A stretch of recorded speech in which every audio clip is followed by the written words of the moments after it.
大家下午好，欢迎收看《活力加油站》，点亮生活每一面。我是 Desmond 郑瑞耀。Hello， 大家好，今天是12月26号，星期一哦，我是詹文彬。那我们说到近期啊，真的是风雨连连呢。毕竟呢，现在是年末嘛，所以呢，好像大雨的时候，如果我们外出露营的话，好像这个风险就会大大提升了。没错，然后呢，在近期呢，其实露营在现时期呢是非常的流行的，但是就是在整件事情发生之后呢，我相信就有很多不同的声音出来。那我们今天来看一下有关这个露营，其实执照应该又是如何的？我们一起来看一下今天的大主题。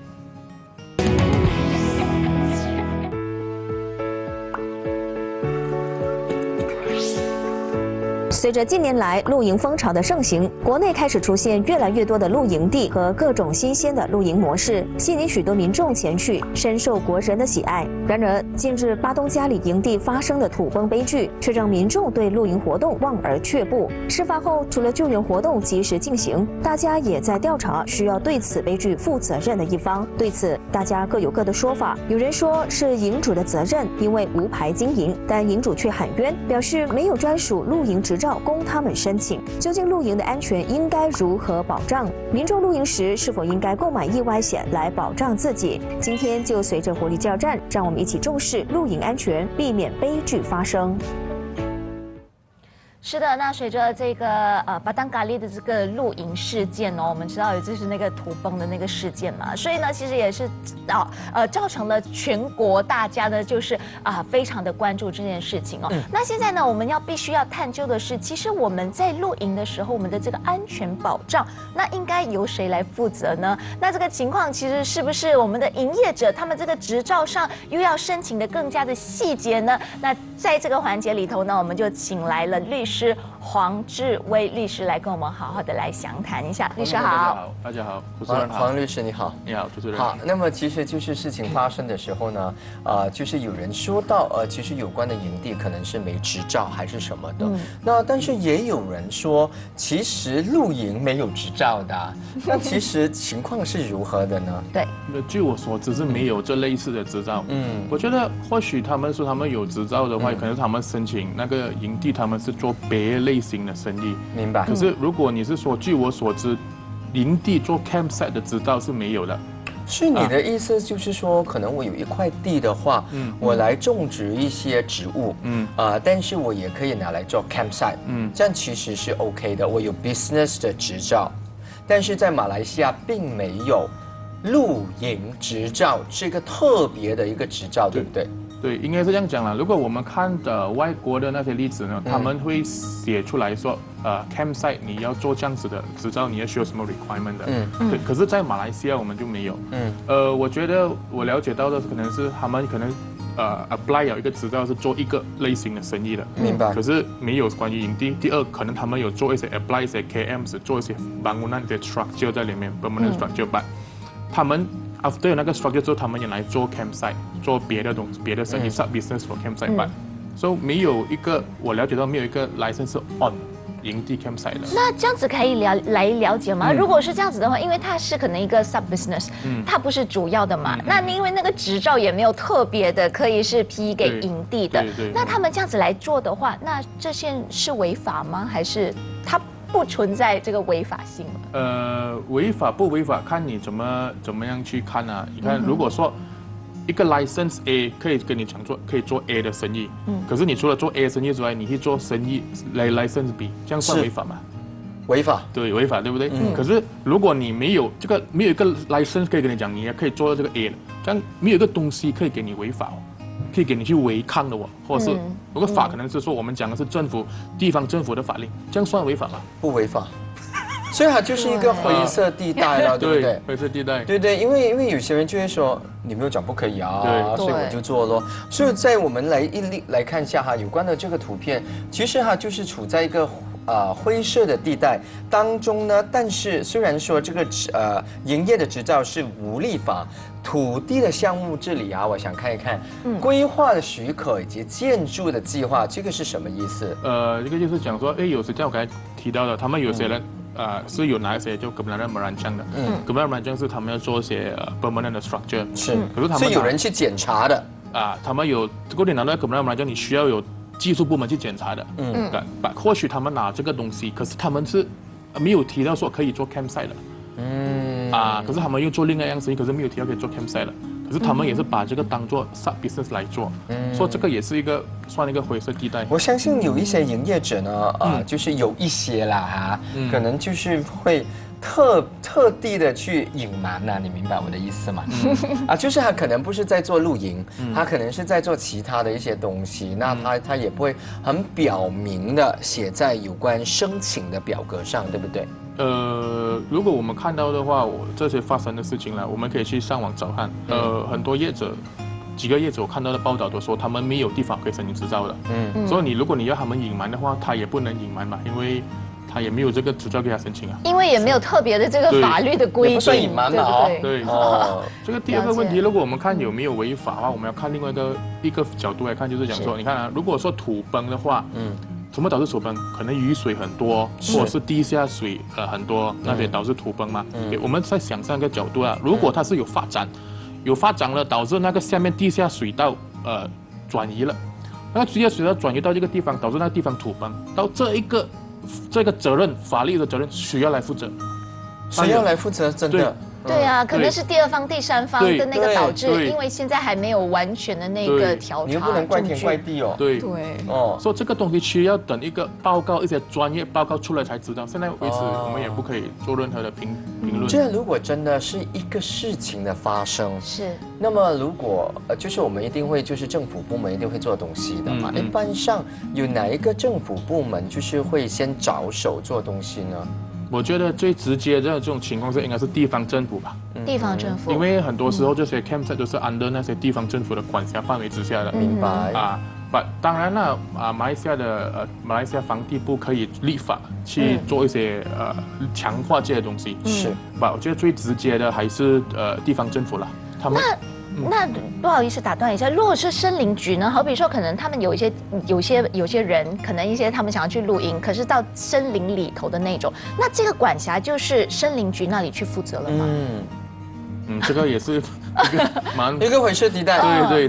因为地方政府会说，其实不关我事，是关森林局。对。但是那个森林局的地方是在地方政府里面的管辖的。这个是一个点了。OK， 因为好像。据我所知，好像因为现在是年末嘛，雨季，很多地方其实都封锁了，不可以去外出的爬山，对不对？那可能有一些他们要特别去申请，那这个可能就是通过森林局了，对不对？可以这样讲，因为这个东西我觉得还是很模糊啊。如果讲森林里面露营，他们已经是森林里面已经是有一些 structure 了，他们已经有一些 structure 了，果园或者什么，他们只是做那个露营的当做这个 site business 给你进去森林里面，在他的地方那里露营。对我相信就是说，我们就是可能不针对有关的露营了，可能如果我们说森林局的话，可能有一些人喜欢就是 hiking 等等这些也是要特别小心的。那我们这里呢有一位观众问题就是他的手机尾号7767，他想问一下，森林局管制的营地目前更为安全吗？他管什么呢？他管的一定是安全的吗？就好像我们去申请 permit， 我们要去 hiking 还是什么的话，可能我们就会缴付一些手续费，是好比几令吉还是什么的。那因为有这样的一些缴费，我们就会觉得，是心安，或者是它更加的来为更安全。我觉得角度应该是这样子来看如果你有立法在这些，不管是森林局也好，地方政府也好，如果你有立一个法律当做比如说我要拿这个 license for camping 之前，或是什么 license 之前，他要拿这来之技术部门可以进去观察，去 inspect 你这个东西应该怎样做，不可以这样子做，或是你有规范讲你不可以在这个地方做，要离多久、离多远。所以这样的东西会导致你可以阻止或者防范这些不应该发生的事情发生。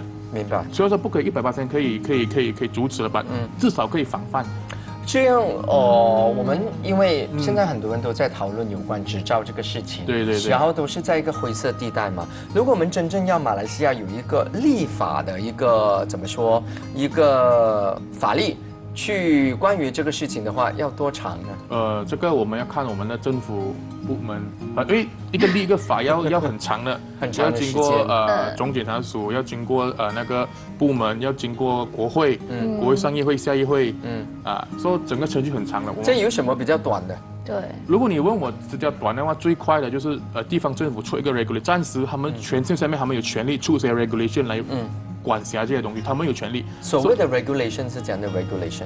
比如说一个 Majlis Perbandaran，他们出一个 regulation 来 regulate 相关营地的这个东西，如果要来一定要有什么，一定要有什么，一定要有什么，对，就是很多的细节的 terms and condition 都要列明，这样比较快。当然，他们政府地方政府的权限是比较有限的，他有些东西也不可以做。那么其实呢，我们来参考一下国外的哈。那么国外呢，其实比较明确。那当然就是因为他们的这个露营对我和我们相比较的话，他们是比较成熟的，比较普遍。对，他们的政策里边有建议到明确的政策申请的程序以及安全的指南。那么比如说在英国以及澳洲的话，律师可能和我们分享一下，可能他有特别的一些考量点，对不对？对，因为我觉得我自己本身有找过这些英国、欧洲的他们那些 camping 的 side 的 requirement 他们很清楚写到 ，OK， 你要什么情况下你需要申请这个 license，OK。什么叫做 camping 比如说你有露营车这些仓这些帐篷还算是 camping。给你的申请之前，你要 submit 去地方政府那个图是怎么样的，然后你的厕所要怎么摆你的车要怎么摆什么地，所以是很规范的很清楚的。如果说你没有遵照这些，你会得到什么样的惩罚？罚款还是这样子。所以这个我们马来西亚，我们也知道马来西亚很多的法律现在也是借鉴外国的法律，参考外国的法律。了解。所以倒不如容易的话，直接参考英国跟澳洲的会比较。对，因为他们已经成熟了。他们可是这些他们是专门给营地的。那我现在打个比方，好比说可能我们驾着那种车，有没有那种大辆车的？对。甚至是露营车，然后到一个地点的话，我们自己扎棚露营。那这个的话，算是我要特别申请吗？还是？我觉得啦，个人认为的啦，马来西亚政府可以设立一些地方，好像 campsite 这样子，然后那个地方是for这些车去停，然后那边也是有厕所 whatever 的。也好像类似国外澳洲，他们也有这样的一些点，对，有一定的这个设备，然后有关的设备就是已经有衡估了它的这些安全的考量。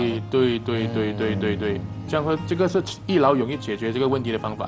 你设定那个地方在哪里，那个地方安全不安全，政府已经去 inspect 过了，这是最好。我觉得，因为来到这样的一个事件呢，老实说，一个权益的保障，其实真的是不受保障的。我们无法去寻找，就是谁去负责这整件的一个事情。刚刚你有说到要等待一个报告出来，对。那通常一般上类似这样的一个报告，也是要很长时间吧？对，因为还要 involve 很多部门进去调查的，不是这么快的。少说应该要几个月吧。我们很难说，因为可能因为这些最近发生的那个事情比较大件事。或许他们也是可能会更加尽快处理好那个报告，我们也不清楚。现在我们只可以做就是等待罢了。是，那么我们今天也非常感谢我们的就是律师呢，黄律师呢来到我们现场为我们的分析了有关这个非法营业执照或者营业执照是应该如何处理的。但是在这里呢，真的是我们为有关的就是受灾的这个家属们呢，真的感到有一点就是惋惜的哈。那么我们就是可能在这段时间呢，大家真的是要特别小心哦。是真的，而且现在是雨季嘛，所以尽量的还是避免就是到外出露营或者是到郊外这样子的哈。所以大家真的要多多注意安全了。好，在这里非常感谢洪律师，我们先进一段广告。那稍后回来呢，我们将会有一位保险从业员来告诉我们，其实在这些事件发生当中，我们的保险它的那个责任，我们可不可以索赔呢？我相信大家肯定也有非常的关注的。那我们稍后见。露营保暖方式，3层穿衣法。露营遇到寒冷天气时，在穿着方面可以依据3层穿衣法来保暖。所谓3层穿衣法，就是穿上3层不同功能性和特性的衣服。首先，第一件衣服，也就是穿在最里面的一层，由于是要帮助身体排汗透气，所以需选择穿上排汗衣；而中间第2层的衣服，则需穿上羽绒衣，帮助身体保暖。最后第3件衣服，也就是穿在最外面的一层，需选择雨衣或具有防水材质的外套，可以帮助抵御风和雨水。保暖睡袋，露营时保暖方面绝对不能马虎，特别是在晚上睡觉的时候，若没有妥善的保暖，身体可能会面临失温的危机。因此，睡袋成为露营保暖最重要的装备之一。不过，睡袋的种类繁多，需根据保暖需求选择不同种类的睡袋。如炎热季节露营，可选择保暖适中的抓绒睡袋；寒冷季节露营，可以根据个人需求选择羽绒或棉睡袋。保暖装备，在寒冷环境中露营时，一些保暖装备如暖暖包、保温瓶和热水袋都是非常重要的。一个好的暖暖包可以保持发热至少8到18个小时左右，方便携带，可随时保温。此外，保温杯方面可选择保温效果好、瓶子体积适中、方便携带的，可以随时提供热水饮用。至于热水袋，由于无需外部电力能源启动，安全性和保暖效果高，所以可以搭配睡袋使用，温暖舒适的入睡。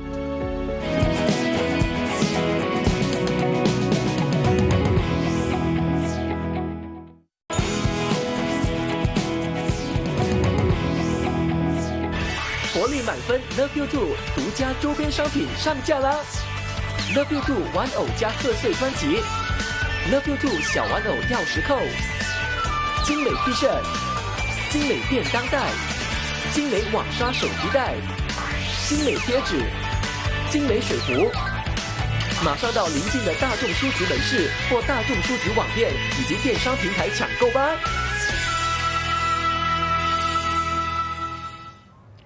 没错，很快我们就要迎来农历新年啦。那这个兔年的贺岁专辑呢，已经在各大的大众书局都可以买得到啦。兔年贺岁专辑呢，里头共收录了2首歌曲。那除了有全体新春大使合唱的同名主题曲《活力满分 Love You Two》之外呢，还收录了八度空间新闻主播重新演绎的全新版本《团圆饭2023》。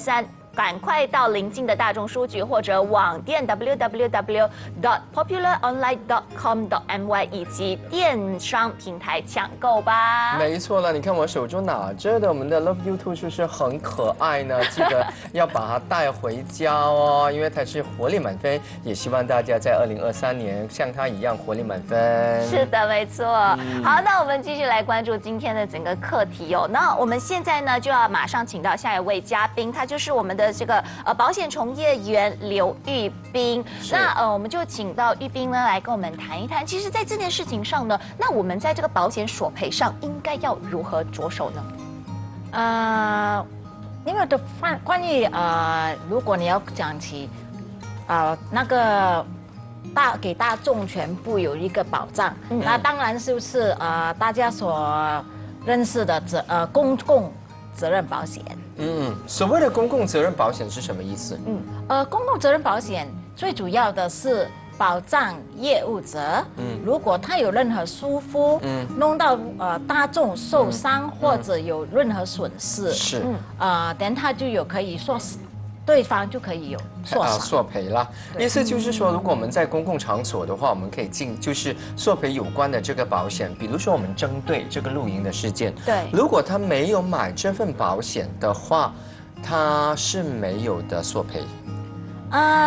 OK， 关于那天很不幸的意外呢，在那露营的呢，这是天灾，在责任保险里面，天灾是不包括在里面。明白，除非你是有意外保险。对，这有关的这公共责任保险啊，那么其实里边包括了什么保障呢？对，细节上，OK， 公共责任保险呢，最重要就是第一，如果大众或者的 public 在那个地方，他有任何的受伤，或者生病，或者财务上的损失，OK， 他都可以向当局或者那个 business operator 说啥，就是向这个第三方赔偿啦。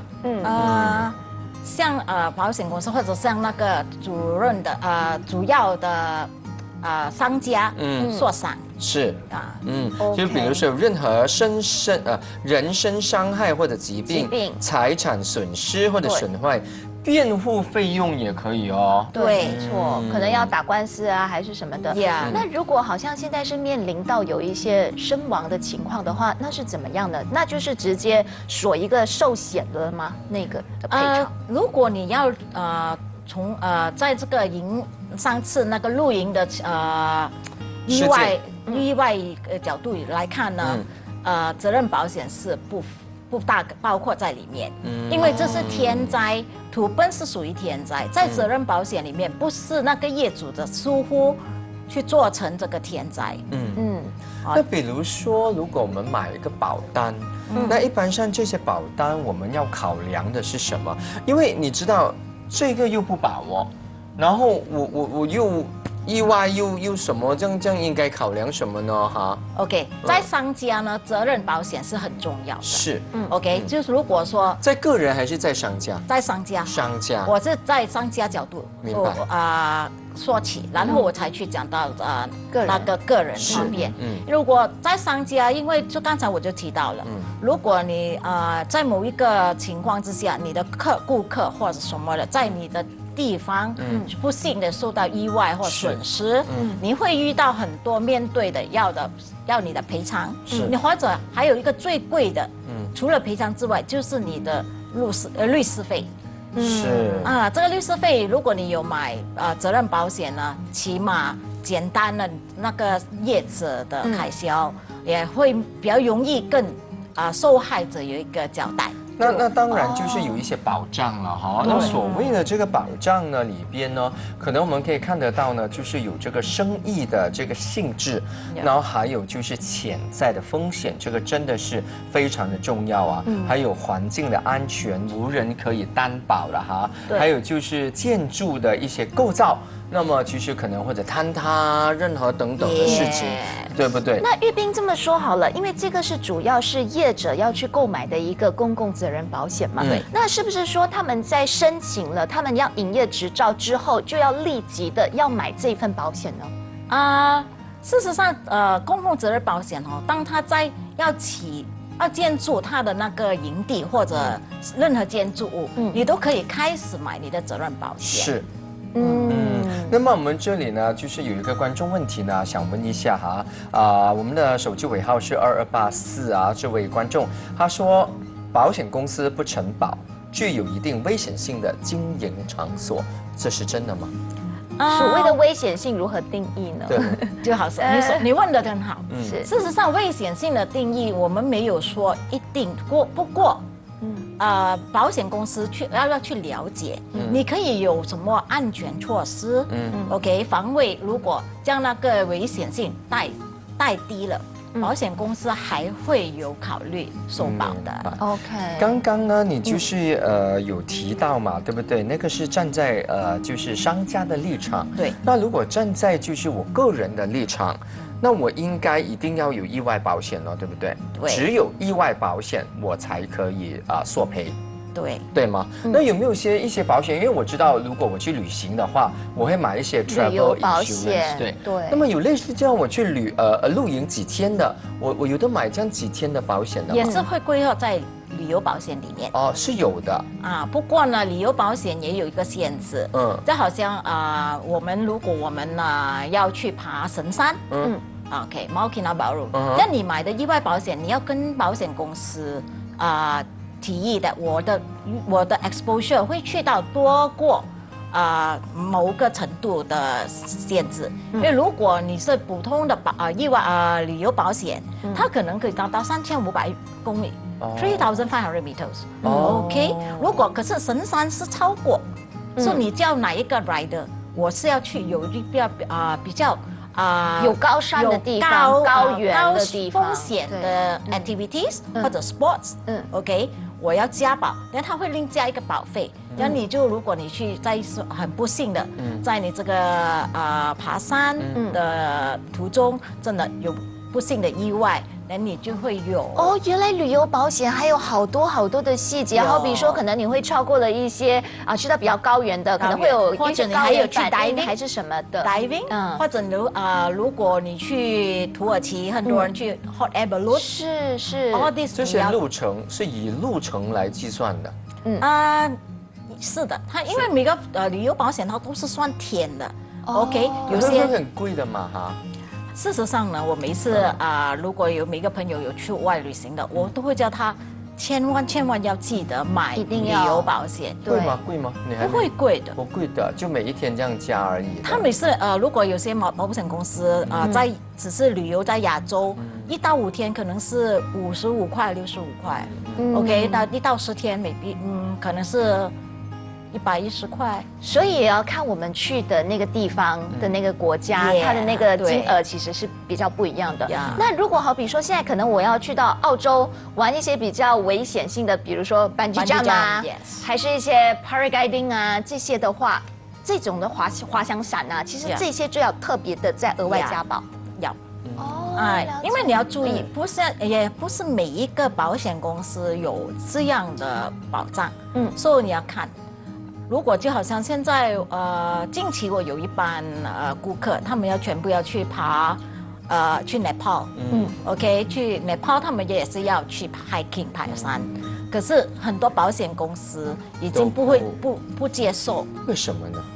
我们因为太多次他们上到半山或者山顶上，他们太累了，或者不能下来呢，他们就要用直升机载他们下来 for the SOS，所以你们都会估计啦。那太贵了，太昂贵了。因为很多有人如果了解保险的保障，有人可能他们会只是用这一个 point 来去才用做这个 claim， 对，所以他们爬下来呢，了解他们就会用这个 SOS。好，那我这边想要请问玉斌，其实我们怎么样来去规定这件事情是在列入应该是意外保险的索赔，或者是旅游保险里头的索赔呢？是呢，怎么样来去评估？OK， 事实上呢，意外保险是很宽的。OK， 没有说只是你一定要在某个地区或者去旅游。事实上，意外保险由你的家中到你户外，到国外，你都有受保的。总之到那个事情，你受伤或者死亡，都是以意外造成，不是自然或者生病造成的，意外保险就有保了。是旅游保险呢，它最重要的要点是因为你在国外，因为你也不止你也要经过很多，有时你面对很多不便。就好像说飞机delay 啦，你的旅游证件不见啦，行李箱不见啦，还有最严重的，我每次跟人家讲，你去买旅游行李箱不见，或者你的 flight delay，对你的损失不大，可是最重要的是医药费，因为你在外国的时候，你要知道我们的马币兑换率很低，是很高的。我们的兑换率很高。你去到某地方，如果你去美国，他们的医药费又很高，没错。所以由那边，如果你只是用普通自己的钱包，一定是很伤害的。是，那么我们今天非常感谢我们玉斌呢，就是来到我们现场呢，和我们呢就是了解呢有关的这个保险了哈。虽然说呢每一个人呢都是要有这个保险来自我保障，但是在这件的事情上呢，谁都不想的啦。老实说，我们也不会想到有类似，就是会预测到有当下有发生的类似这么悲惨的一个事情。对，没错。所以这个保险其实就是有一份心安的一种保障啦，对不对？这个我们非常感谢玉斌，谢谢。是，那我们立刻来看一下哈其实呢，刚刚玉斌有提到有很多种保险，我们也来看一下奇葩的保险有哪些呢？奇葩的保险，熊孩子险。熊孩子险是一款由中国保险公司所推出的监护人责任保险。这个保险投保期限为1年，在受保期限内，由小孩造成的第三者人身伤亡或财产损失，保险公司就必须依据条款承担赔偿责任。根据保险合同，赔偿的数额将有所不同。不过，这个熊孩子险被监护人必须是18岁以下，而每家保险公司有自家的保额限制，一个被保险人只能限购一定数量的熊孩子险。爱情保险。在中国，许多保险公司都有推出爱情保险，他们的保单对象都是未婚情侣或已婚夫妻，主要是以主险外加多个附加险的模式推出，而保障期限从3年到30年都有。除了一般的人身保障，只要符合兑付条件，比如说在保险期间内，投保人可以出示投保时和指定对象的结婚证，那就可以获得一笔结婚津贴。彩票保险，荷兰的一家保险公司曾经推出一款特殊类保险，那就是彩票保险。在保障期限内，如果投保人1年里购买52次的彩票均没有中奖，那么投保人便可以向保险公司提出理赔。这时候，保险公司就得承担责任，向投保人支付共计2500欧元的保费。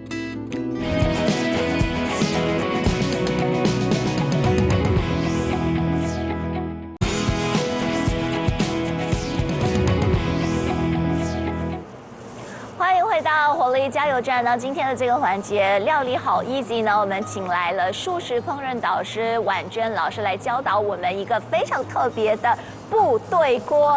老师好。Hi James。老师跟我们说一下什么叫做部队锅啊 ？OK， 这个部队锅呢，一般就是呢，如果是我们有 family 这样子出去外面啊，露营或者野餐的时候啊，我们就在外面可以这样子享用的，它就好像很快就可以熟的。一锅可以熟了啊，一锅这样子。然后呢，其实老师今天特别教导我们的，当然也是素食了。对的。那我们来说一下，其实素食有时候我们在外的话，其实很方便，对不对？对，我们又不需要准备肉类，因为很担心那个肉类可能会长细菌啊，还是什么，对不对？然后吃坏肚子啊。所以这个就是越方便，而且营养健康又容易煮，对吧？好，那首先我们先来看一下材料会有什么呢 ？OK， 首先我们会用到这个大白菜。白菜，好，这是1颗吧？半颗，好的。还有1包的金针菇，好。还有呢，就是香菇。香菇老师先去泡水了吗？是的。OK， 好。然后还有这些面即食面，好。这个是我们的韩国的年糕，对的，tteokbokki OK。还有西兰花。还有玉蜀黍，是的，玉蜀黍老师也是有特别经过处理了，对吧？对的。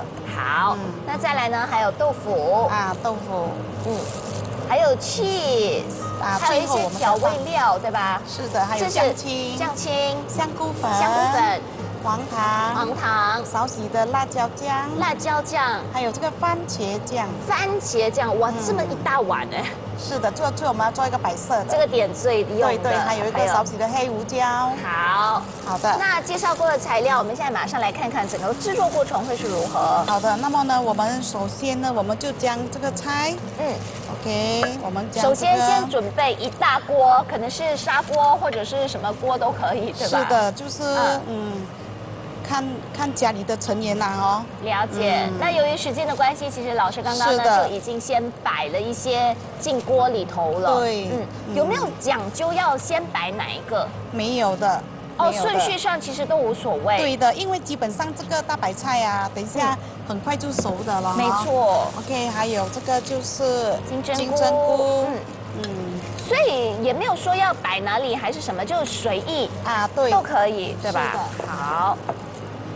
香菇这个香菇也是很健康没错，可以增加我们的免疫能力啊。真的。OK， 好的。好。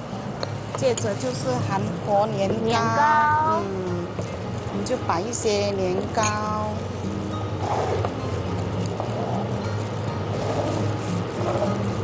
OK， 摆一些年糕。好。接着就西兰花。如果是说这些菜是配菜的话，那主食我们说吃得饱的或者是能量的来源，大概就是我们的这个面条或者是豆腐这些嘛，对不对？所以我们就放一些。当然这些根茎类啊，好像玉蜀黍啊这些，其实跟那个饱腹感也是挺高的。真的，而且这些都是很健康的料理来的那老师我们这样子摆的话，我们。你知道吗？这样子的话，我们是要之后再加水吗？还是需要的？最后还要再加水，是的。给它混。那我们的水是需要特别加什么上汤还是什么吗？不需要，因为等一下我们那些酱汁啊，它都就是调味料那边味道都有了啊，了解。那么呢，最后我就将这个面啊，摆上，放在正中间的地方，对，放在正中间就差不多完成了，对吗？是的。好的。OK， 我们就放这个面。好，现在我们要来做这个调味料。对。我们来做这个调味料先。OK， 就是这个番茄酱。好。还有这个辣椒酱。就是说，如果是家长有带小朋友一起去露营的话，就担心小朋友不可以吃辣，那么我们可以选择就不要放这个辣椒酱，就不要放酱多啦就看你们自己可以选择，对，适当的。OK， 最后我们就加入少许的酱青，OK， 香菇粉，黄糖，OK。这个时候就要加入了吗？是的，还是要给它先煮一煮？没有，我们现在就加入，我们就加下去，直接就加了。是的，哇 ，OK。然后之后再加水，然后给它泡煮，那就完成了，对吗？是的。好。现在我们就加入水，我要怎么样去拿捏水的分量？水大概就好了，大概它是有盖过这个菜这样子就可以的了。差不多盖过菜的话，可以煮到，那就没问题了。是的。好，那么现在我们就盖着给它煮多久？给它煮大概煮一个3分钟，这样就可以了。煮一个3分钟就完成了。对。哎呀，好简单哦！这个部队锅真的是既方便又健康。我们再来温习一下整个制作过程吧。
健康，因为完全都是素食的，你看出来的成品真的是非常的好看哦。好，那差不多呢，如果在锅里煮了一个3分钟之后呢，这个时候婉娟老师就会加上这个 cheese， 加上一片 cheese， 然后在上方呢再加上一个红萝卜，那就完成了，对吧？哇，好棒啊！在这里呢，我们就可以看到这个成品就可以完全的展现了。最后我们就加入少许的黑胡椒，是的。然后还有一个点缀，还可以加上一片的红萝卜。是的，最后再加上一片。好，那我现在要试吃一下喽。可以的。我觉得味道好好哦，就是有那种酸酸甜甜，因为有加了那个。对，那个味道调料是的。其实这个调料我觉得很难拿捏，很怕它太甜，又怕它不够味，对不对？因为我们已经完全没有再加其他的味道了，完全就靠着这一点。所以这个反而我觉得调味料可能要调得好，大家可能要尝试一下，对不对？好，非常棒哦！所以这个部队锅呢，可以算是。你知道一锅熟就很方便呐，既方便又健康。今天我们非常感谢婉珍老师，谢谢。好，我们先休息一下，稍后呢我们一起动起来。近日，著名的服装品牌 Uniqlo 和 Money 再次合作，推出冬季联名系列，并于近日在城内举办一场新品展览会。这次的联名系列以4个主题色为主，分别是橙色、蓝色、绿色和黄色。大胆的色彩搭配，结合60年代风格的印花图案，推出了19款女装、连帽围巾等冬季配件。此外，这次系列的服装以吸湿发热功能的科技面料为主，好看之余也能达到很好的保暖效果。活动当天，现场的来宾们除了可以欣赏服装的设计，了解服装的材质，还可以试穿新品，免费由专业摄影师帮忙拍照打卡。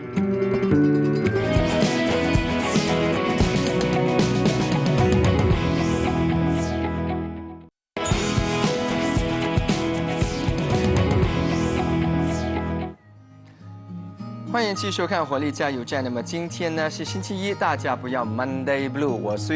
我知道，虽然说今天26号呢是一个补假，但是很多人呢星期一都是懒洋洋的。我今天呢就是要教大家做一些运动，可以让你呢身心就是怎么说呢，可以像我们的这个 Love You Too 活力满满的。那么今天动起来呢，因为我们的大主题呢，我们都是在说露营嘛，对不对？我相信呢，睡觉对大家来说呢是一个非常重要的事情。很多人呢，可能睡觉呢，可能就是颈部或者颈椎呢，会有一些问题的。那今天呢，我们立刻来看一下，那问题是什么？为什么我们的颈部会疼痛？首先呢，我们的颈部疼痛呢，就是颈部的肌肉因为的姿势的问题而感觉紧张，有关的这个肌肉紧张，所以它慢慢就会造成了疼痛。那一般上有什么症状呢？如果那些症状呢，它可能会造成你头痛哦。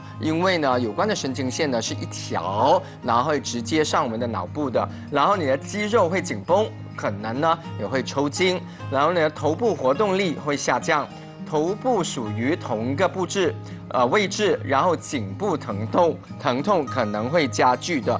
那为什么会有颈部疼痛呢？一般上你可能也会有这样的一些问题的。那我们立刻看过来，来看一下，那可能你的肌肉已经被拉伤了，或者你的关节有被磨损，尤其是有些人一直在看这个手机，还有你的神经被压迫，很多办公族的时候一直在看电脑，然后或者是当然就是受伤或者是疾病的。那么今天呢，我要教大家呢非常简单的一些动作，尤其是在家中的一些老年人呢，因为呢上半身颈部对他们来说非常重要，但是呢做一些强烈的动作呢是很难的，所以今天我也请到了秦文彬来和我一起学习，好不好？就是轻松的动作，对不对？对。所以我们在家的朋友们，大家都可以一起动起来咯。是，那你可以回家呢，可以教一教你的这个爸爸妈妈们，好不好？那我们也来看一下，其实第一个动作呢很简单，因为我们颈部为什么会紧张？因为每次揪着，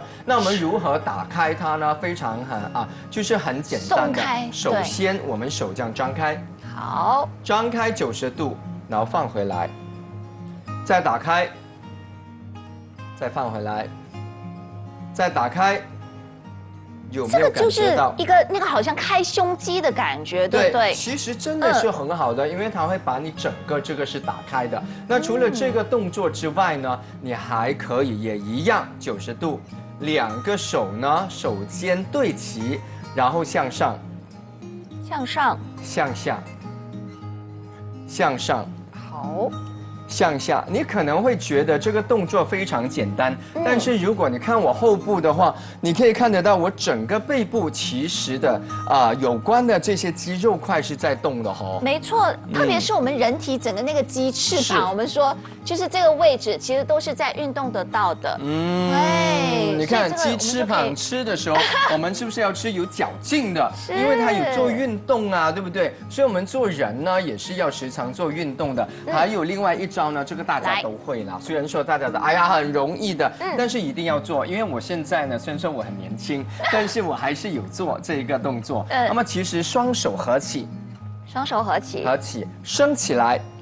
看到我脚底吗？脚底一样要升起来，要提起，尽量的拉升，你要一致拉，一致往上拉，哇哦，然后就下来 ，OK， 然后再往上拉，再往上，因为我今天穿的鞋子好像把自己提高一样。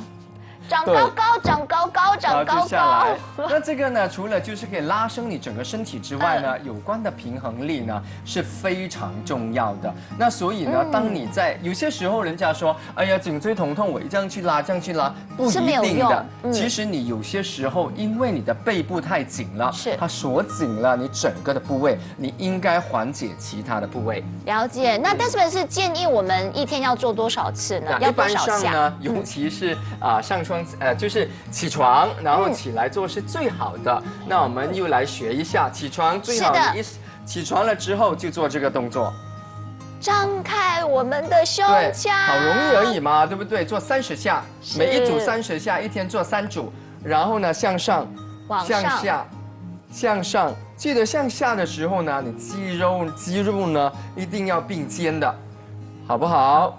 然后第3，拉伸，拉伸可以做10下。拉伸，呼吸。这个有点站不稳的话怎么办？所以要慢慢练习。这也可以锻炼我们的平衡力。没错，尤其是有一些人可能体重比较重的一些人呢，你也可以尝试我们首次一点点慢慢增加就可以了。是的，所以还是循序渐进的，依据自己身体可以适应的这个能力，然后慢慢的扩展，对不对？没错，我们呢除了就是要保护我们的这个环境卫生之外呢，对我们的自己身体呢也要很好哦。那我们的时间呢，我们交给我们的哇活力好购物，我们的同事 Melissa 还有星星，看一下那一边呢有什么好康呢，可以介绍给我们呢？来，星星 Melissa， 谢谢 Desmond， 还有谢谢 Jen 教我们动起来的一些基本的动作。是，没错。因为每一次来到年底或者是年头佳节特别多，都会要熬夜出游，然后款待很多的人。是，但是记得我们人的样貌一定要 keep 好。我相信很多人已经开始在买新年衣服了嘛，对不对？然后又要开始去 booking 做头发、做指甲这些东西。但是你要记得已经开始涨价了哦。是的，所以怎么办？我头发还没有染。我说除了是涨价之外呢，其实现在很多的 salon 都没有办法 book 到那个时间做头发了。但是新年的时候妈妈们最喜欢的就是他们的头发是乌黑亮丽的，甚至是染上一头自己喜欢的这个颜色。所以今天在我们的这个哇活力好购物就要带给你 Bosstina， 短3分钟就可以在家里面自行染发。是的，所以待会儿3点钟千万不要错过，有3个颜色都很漂亮哟。哇，太棒了！真的是刚刚庆祝完圣诞节，马上要迎来农历新年了。所以呢，我们为了农历新年都要做好万全的准备啊，就让自己亮亮丽丽的，对不对？真的。那么除了就是女生要保护自己的头发之外，男生也非常的重要的。那除此之外呢，明天我们要和大家探讨的这个问题呢，其实是我的偶像。就刚好这在之前呢，就是有怎么说呢？报纸呢就是有报道说他没错，说他就是肌肉出现了问题。是，就是指的就是我们非常著名的国际歌手 Celine Dion， 他近期呢就爆出了好像影响到他的这个声带，患上了这个肌肉有点萎缩，我们称之为僵硬人症候群。对，真的是一种罕见的疾病。我就是听过这个渐冻人，但是我就没有听过就是肌肉什么僵硬人症候群这个听起来很拗口，以及很 scientific 的这个名字到底是什么呢？我们欢迎大家呢可以有什么问题的话呢，立刻呢就是可以简讯给我们。那明天呢我们将会请来专家和大家呢一起一回答有关的问题的。是的，没错。那明天同一时间记得留守我们的活力加油站，继续为大家点亮生活每一面。明天见，拜拜。